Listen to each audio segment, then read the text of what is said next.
जो लोग कनाडा आने का सोच रहे हैं या हाल ही में कनाडा आए हैं, और ख़ास तौर पर उन वालिदैन के लिए जिनके बच्चे हैं, हम बात करेंगे कनाडा के स्कूल सिस्टम की।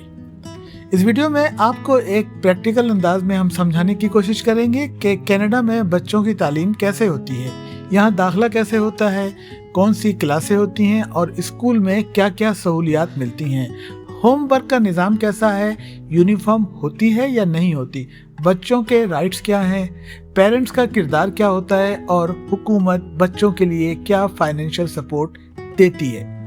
तो अगर आप कनाडा आने का प्लान कर रहे हैं, यहाँ सेटल हो रहे हैं, तो ये वीडियो आखिर तक ज़रूर देखें। सबसे पहले एक अहम बात को समझ लीजिए, कनाडा में तालीम को बहुत सीरियस लिया जाता है और यहाँ बच्चे को सिर्फ रट्टा नहीं लगवाया जाता, बल्कि उसकी confidence, communication, sports, creative thinking और प्रैक्टिकल लाइफ स्किल पर बहुत काम किया जाता है। इसलिए यहाँ का स्कूल माहौल पाकिस्तान या इंडिया से काफ़ी मुख्तलिफ महसूस होता है। बहुत से नए इमिग्रेंट्स शुरू में हैरान हो जाते हैं कि यहाँ बच्चे इतना कम क्यों पढ़ते हैं, इतना कम रट्टा क्यों लगाते हैं, इनका होमवर्क इतना कम क्यों है। मगर हकीकत यह है कि यहाँ पर फोकस सिर्फ मार्क्स पर नहीं बल्कि बच्चे की ओवरऑल पर्सनैलिटी पर होता है। आइए बात करते हैं लेवल्स की। कनाडा में अमूमन तालीम के ये मराहिल होते हैं। सबसे पहले होता है डे केयर या प्री स्कूल। ये छोटे बच्चों के लिए होता है, आमतौर पर 2 से 4 साल की उम्र तक। ये लाजमी नहीं होता और अक्सर वालिदैन इसके लिए जेब से पे करते हैं। फिर आता है गवर्नमेंट का स्कूलिंग सिस्टम और वहाँ पर होता है किंडरगार्टन, जिसमें जूनियर किंडरगार्टन और सीनियर किंडरगार्टन शामिल है।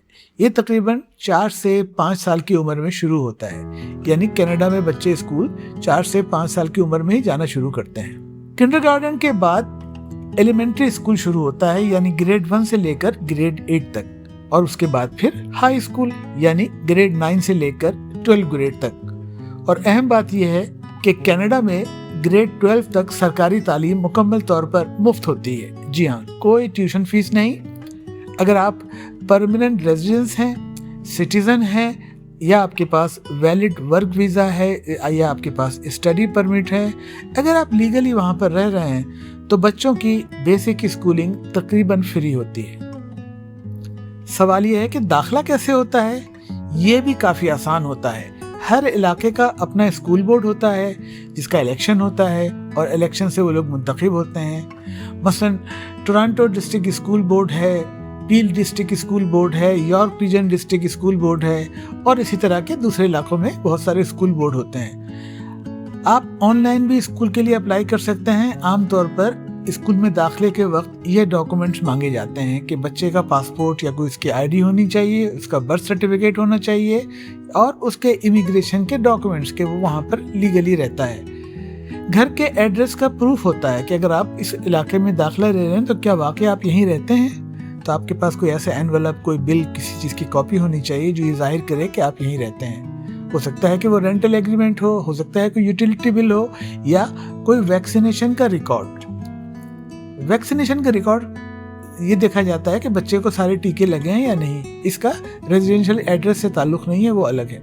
और कभी कभी पिछले स्कूल का रिजल्ट भी मांगा जाता है अगर आप एक इलाके से दूसरे इलाके में जा रहे हैं। अगर बच्चे को इंग्लिश कम आती हो तब भी परेशान होने की बिल्कुल ज़रूरत नहीं है। यहाँ न्यू कमर्स बच्चों के लिए ESL क्लासेस होती हैं, यानी उनको पहले इंग्लिश सिखाई जाती है, English as a second language, ESL।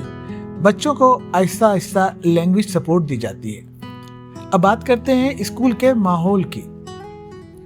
यहाँ आमतौर पर बच्चों पर अननेसेसरी दबाव कम होता है।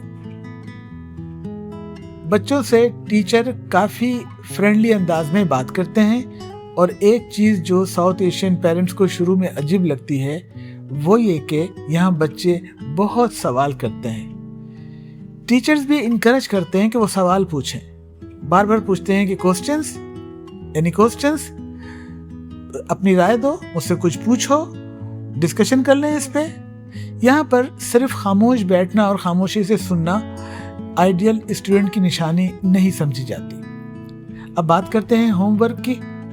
کینیڈا میں پاکستان انڈیا کے مقابلے میں بہت کم وہ ہوم ورک ہوتا ہے، خاص طور پر ابتدائی گریڈز میں۔ بچے زیادہ تر کام اسکول میں کمپلیٹ کر کے آتے ہیں اور باقی وقت دیا جاتا ہے انہیں کھیلنے کے لیے، اسپورٹس کے لیے، ریڈنگ کے لیے، لائبریری جانے کے لیے، فیملی ٹائم کے لیے اور ہابیز کے لیے۔ اس لیے آپ کو یہاں چھوٹے بچوں پر ٹیوشن کا پریشر بہت کم نظر آئے گا۔ بہت سے بچے کبھی ٹیوشن پڑھتے ہی نہیں۔ ہاں، اگر کسی بچے کو کسی سبجیکٹ میں مشکل ہو تو ایکسٹرا ہیلپ کلاسز اسکول میں اویلیبل ہوتی ہیں۔ یونیفارم کی بات کرتے ہیں۔ کینیڈا کے زیادہ تر سرکاری اسکولوں میں یونیفارم ہوتی ہی نہیں ہے، بچے کیجول کپڑوں میں جاتے ہیں۔ ہاں، کچھ پرائیویٹ یا کیتھولک اسکول میں یونیفارم ہوتی ہیں، اس لیے نئے آنے والے والدین اکثر حیران ہوتے ہیں کہ بچہ روز نئے کپڑوں میں اسکول جا رہا ہے۔ واہ بھائی واہ۔ اب ایک بہت ہی اہم چیز کہ اسکول کا رزلٹ کیسے ہوتا ہے، فرسٹ سیکنڈ تھرڈ آتے ہیں، کیا ہوتا ہے، ٹاپرز ہوتے ہیں۔ یہاں اس کے قوانین بہت اسٹرکٹ ہوتے ہیں۔ مثلا اسکول میں آپ کسی کو بلنگ نہیں کر سکتے، ریسزم نہیں کر سکتے، یا فزیکل پنشمنٹ نہیں دے سکتے، یا ایموشنل ایبیوز نہیں کر سکتے۔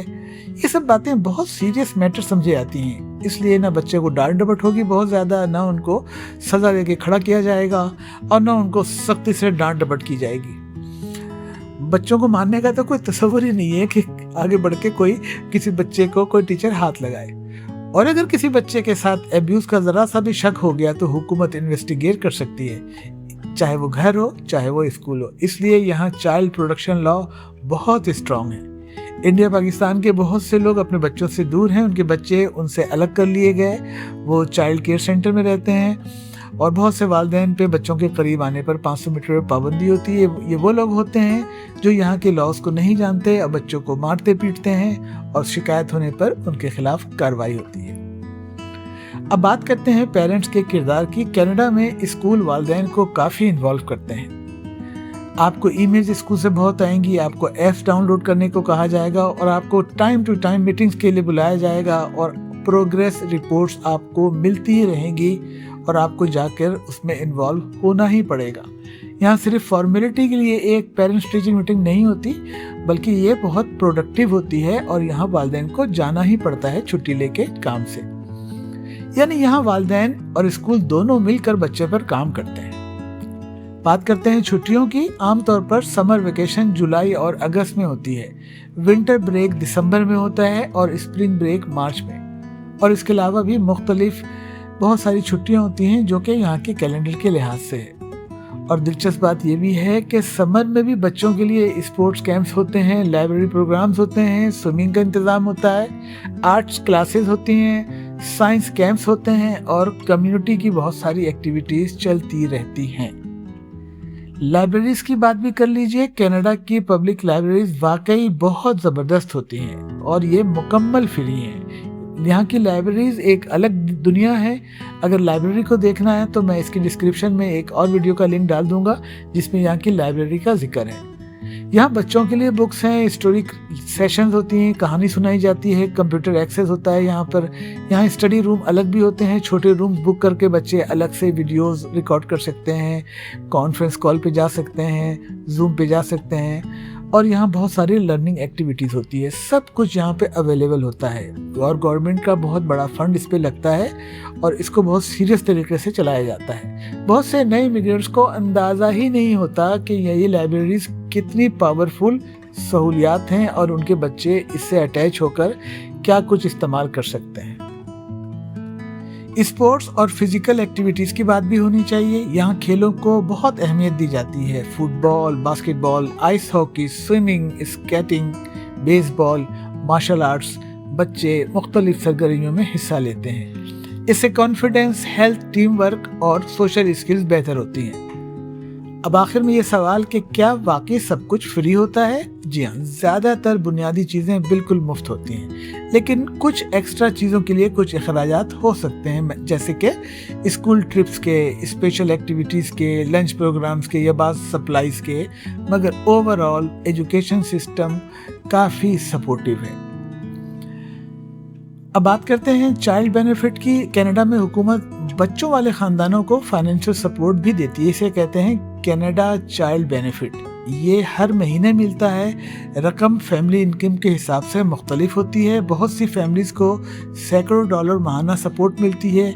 ये रकम बच्चों की एजुकेशन, क्लॉथिंग, फूड और डेली एक्सपेंस में मदद देती है। एक और अहम बात, यहाँ बच्चों पर सिर्फ ग्रेड्स का प्रेशर नहीं होता। कनाडा में मेंटल हेल्थ को भी बहुत अहम समझा जाता है। स्कूल काउंसलर्स होते हैं, बच्चों से मीटिंग करते हैं, बच्चों से बात करते हैं, समझते हैं। यहाँ स्पेशल एजुकेशन भी है, स्पेशल एजुकेशन का सपोर्ट प्रोग्राम है और इमोशनल वेलनेस प्रोग्राम भी है। अगर बच्चे को लर्निंग डिफ़िकल्टी है, ऑटिज़म है, ADHD है या लैंग्वेज इशू है तो भी काफ़ी सपोर्टिव इन्वायरमेंट बच्चों को मिलता है। अब एक प्रैक्टिकल हकीकत, बहुत से साउथ एशियन पेरेंट्स शुरू में कंफ्यूज हो जाते हैं। उन्हें लगता है कि बच्चा यहाँ सिर्फ खेल रहा है, ये इतनी नहीं पढ़ाई करता जितनी पढ़ाई हम करते थे, ये इतनी रिलैक्स पढ़ाई से क्या होगा मेरे बच्चे का।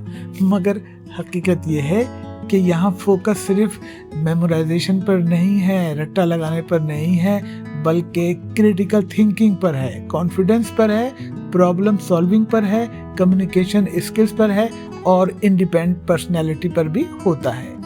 और शायद यही वजह है कि यहाँ के बच्चे बाद में प्रैक्टिकल लाइफ में काफ़ी कॉन्फिडेंट नज़र आते हैं। और आखिर में एक अहम बात, कनाडा में ग्रेड 12 तक तालीम ज़्यादातर फ्री है, मगर इसके बाद यूनिवर्सिटी और कॉलेज का अलग सिस्टम। वहाँ अक्सर स्टूडेंट लोन, ग्रांट्स, स्कॉलरशिप और पार्ट टाइम जॉब्स का कॉन्सेप्ट आता है। किसी अगली वीडियो में डिटेल से इन चीज़ों पर बात करेंगे। कनाडा में कॉलेज और यूनिवर्सिटी सिस्टम कैसे काम करता है, फीस कितनी होती है, लोन कैसे मिलता है और बच्चे अपनी हायर एजुकेशन कैसे मैनेज करते हैं। इसके लिए मुझे अलग से एक वीडियो बनानी चाहिए। अगर आपको ये वीडियो यूज़फुल लगी हो तो इसे ज़रूर शेयर कीजिए, ख़ास तौर पर उन लोगों के साथ जो कनाडा आने का प्लान कर रहे हैं। मिलते हैं किसी और वीडियो में। शुक्रिया।